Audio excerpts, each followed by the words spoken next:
Mapagpalang araw po. Ngayon po ay papunta tayo ng airport para sunduin po natin sina Sir Paul at ganun po rin yung dalawang kasama niya na si Mylene at Ninita.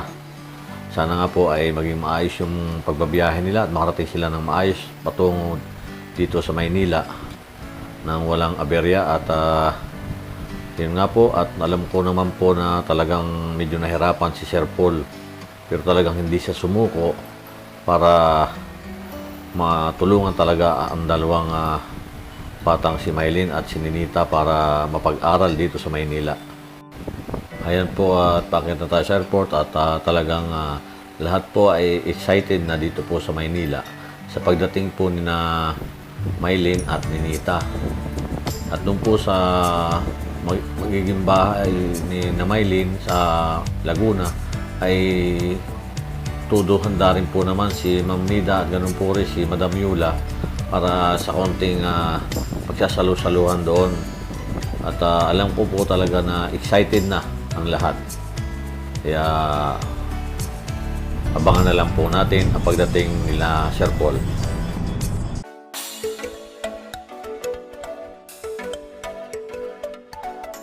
Magandang umaga po. Narito tayo sa airport. Kasama natin si JTB, ayun po siya. At antayin na lang natin si Mylene. Dito muna tayo sa isang coffee shop dito. Sa ganun na antayin natin ito pagdating ni na Sir Paul at kasama yung dalawang bata, si Mylene at si Ninita. Ayan.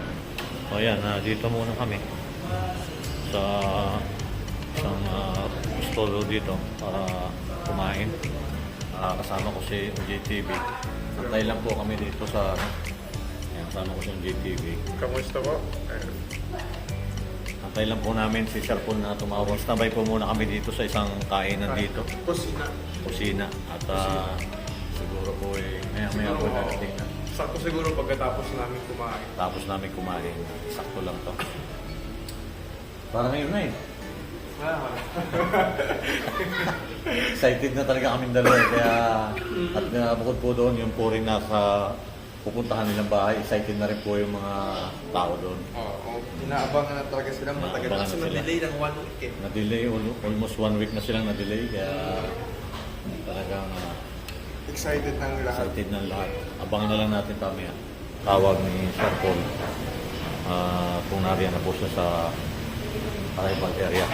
Antay na lang po natin.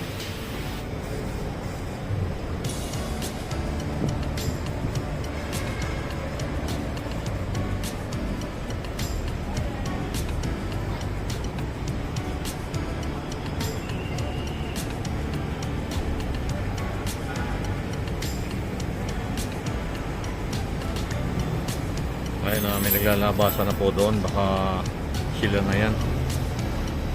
Sina Sir Paul na siguro yun at si Mylene. Ating pong lalapitan. Sige kita, ito ka ba yung sa aeroplano? Ayan, kasama na natin. Dalawa tsaka si Sir Paul. Ayan, so medyo natagalan kami kasi naligaw kami. Traffic. Ayan, nandito na po kami sa sasakyan. Na pandaigdigan sa sasakyan. Hindi! Kasama ko po si Ongway TV. Onjay! Saka si Peter. Ay. Yan natin lang. Wow, may alam rin ngipin mo ah. May ginamit! Yan o, dito na po kami sa bahay. Saan sila tuloy. Gutom na po eh. Ay, dapat kumain po. Ha? Pagkain. Oo, nagpa-cater down sa bahay. Naku man ang mga balay. May marunong ka na mag-Bisaya. Malalaki yung mga bahay dito. Naku mga balay sa Ipua. Gamayran. Bisaya siya po lang. Kabisado na niya yung Bisaya. Magaling na mag-Bisaya kasi matagal naman nagtigil yan doon.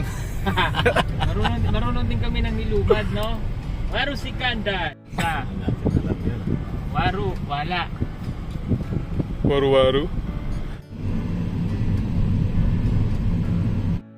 Yan, so ako muna magkasalita sa vlog ni Tito Ernst kasi nagdadrive po si Tito Ernst.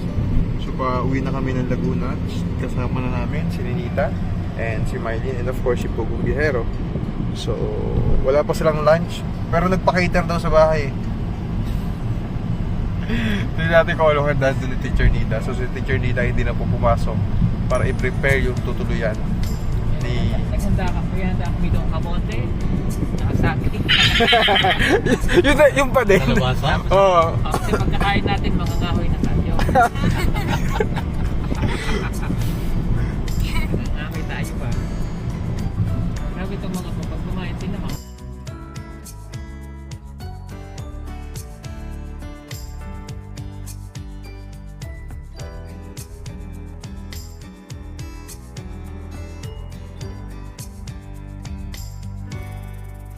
Ayan, kasama po natin siya. Ayun, dito. So, dito. Ayan. Kasama kayong sina Maylin at si...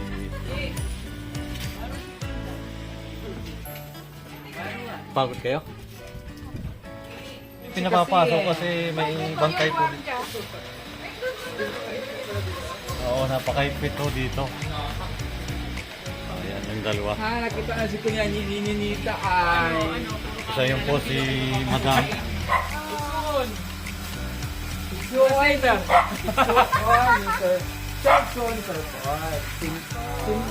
Pangipangita na po sila.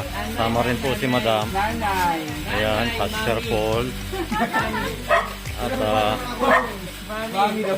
Ito, pamangkin ko yan. O, yung mga... Yan ang yung kapatid mo. Ay, excited siya makita kayo kasi wala siyang kapatid. Sila yun. kasi pasok ko sa loob. Ano lang yung welcome ako. Ayun, hindi ko kasali si Sir Paul sa welcome. Hindi ka na, kamalik-balik ka dito eh. Welcome, my little Junita. Ngayon nga lang ang ginawa niya. Ayan. O, dito yung upuan ninyo. Dito maglingkod ka. Muna yung balay. O, kita mo Tapos, yung balay. tigisa kayo ng rep. Pag gusto nyo matulog, yung Junita. Hindi pa nailipat. Yung isa dito. Ha? Joke na. Tatanggalin naman yan. Okay, bibilang ko pa kayo ng rep na maliit. Kasi last time nung nagaling kami, hindi ko kayo nabilang dahil rush. Bibilang namin kayo ng rep. Dito, halika. Dito may paro-paro G. Butterfly, oh. Paro-paro G. Ito yung kusina nyo. Magpasok kayo. Pero, saing ha. Okay? Ito yung mag-aano sa inyo, mag-orient sa lahat ng gagawin nyo. Makasama nyo sa dito na isang linggo sa bahay ni Kuya. Bahay ni Ate, si Madam Yola. Tawagin nyo siyang Mami. Mami Yula. Mami. Mami, San Canton. Ito yung CR. Ayan, o. Yan. Ayan ang banyo ha.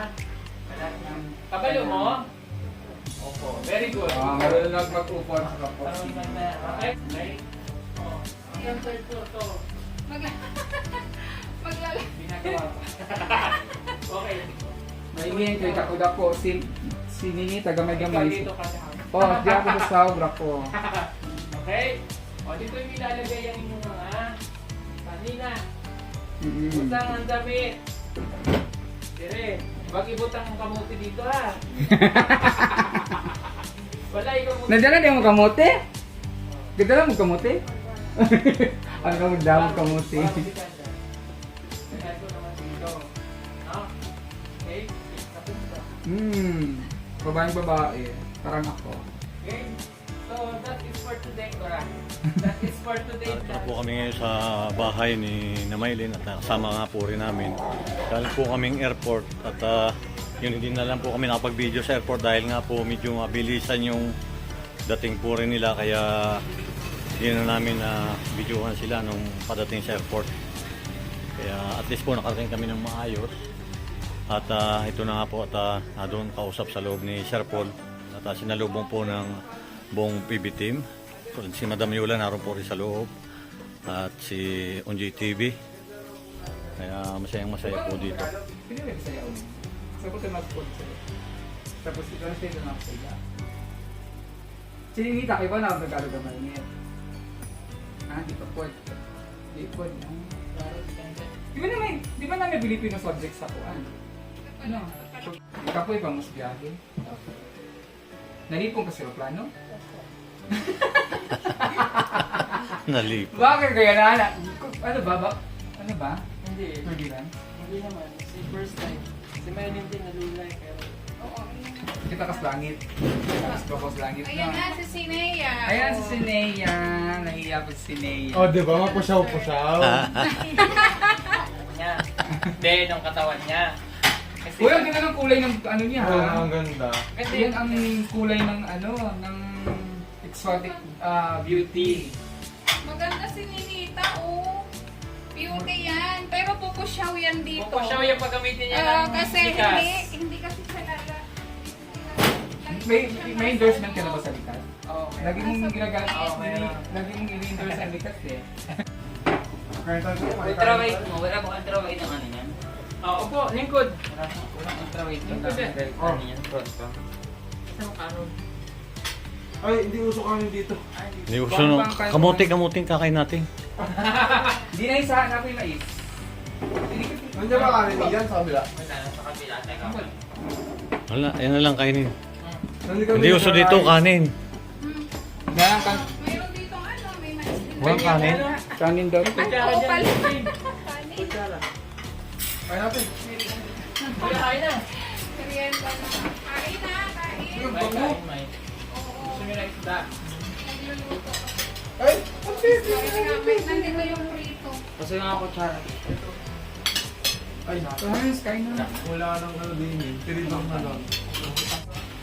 Ito kasi may sira dito kayo nagpapay. Ako nga, basta ko 13 eh. Kasi nagkamali siya ng kain. Akala niya yung patukan mo. Iluto ng nanay. Nakain ba sila ng mais? Nakain kayo ng mais? Ay, kanin. Opo. Nakalimutan na agad. Hindi ba sila nakain ng mais? Nakain ganyan? Wow, kay dito yung mawawon.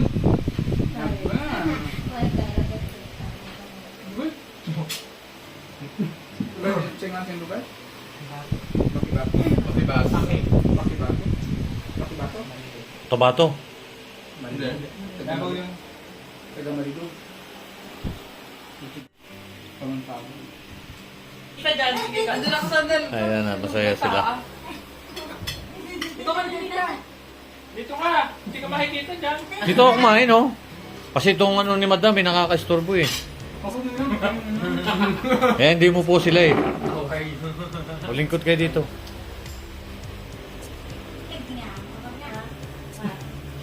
Wow. Wow.